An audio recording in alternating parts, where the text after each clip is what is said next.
চলমান বন্যার প্রভাব পড়েছে দেশের অন্যান্য প্রান্তে। বন্যা বৃষ্টির অজুহাতে চুয়াডাঙ্গায় প্রতিটি নিত্যপণ্যের দামই বেড়ে চলেছে, তাতে নাজেহাল ক্রেতারা। তবে কৃত্রিম সংকট মোকাবেলা এবং বাজার দর নিয়ন্ত্রণে তদারকি হচ্ছে, এমনটাই জানিয়েছে স্থানীয় প্রশাসন। স্যান্ডেলিনা সো, রূপচর্চায় আভিজাত্য।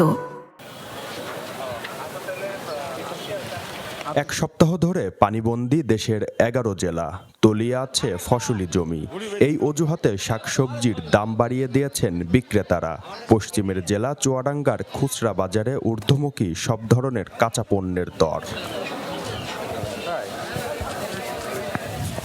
50 টাকার নিচে মিলছে না কোনো শাকসবজি।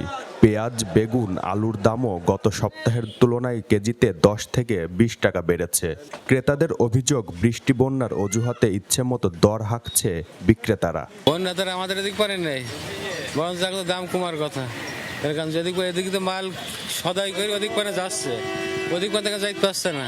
উস্তা নিলাম 15 টাকা পোয়া, তাহলে আধা কেজি 30 টাকা। বাজার যে যেমন ইচ্ছা, যার যেরকম ইচ্ছা সে সেরকম বিক্রি করছে।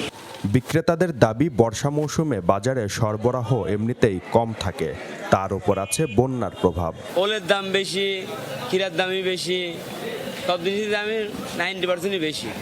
কোন জিনিসের দাম কম দিনে 40 টাকা কেজি যায়। আমদানি কম হলে দাম বেশি হয়ে যায়। এখন মানুষের লাগবে হলো যতটুকু, তার থেকে কম যাতে আমদানি হয় দাম বেড়ে যাবে। বর্ষা হওয়ার কারণে হয়তো গাছের ফলন ধরন কম হয়েছে, এই কারণে আপনার হচ্ছে মালের দামটা বেশি। দাম নিয়ন্ত্রণে রাখতে নিয়মিত বাজার তদারকি চলছে, দাবি ভোক্তা অধিকারের। বর্তমানের সিজনটাতে যখন বৃষ্টিপাত একটু বেশি থাকে, এই সময়টাতে বিভিন্ন সবজি এবং মরিচ সহ বিভিন্ন জিনিস উৎপাদন একটু কমে যায়।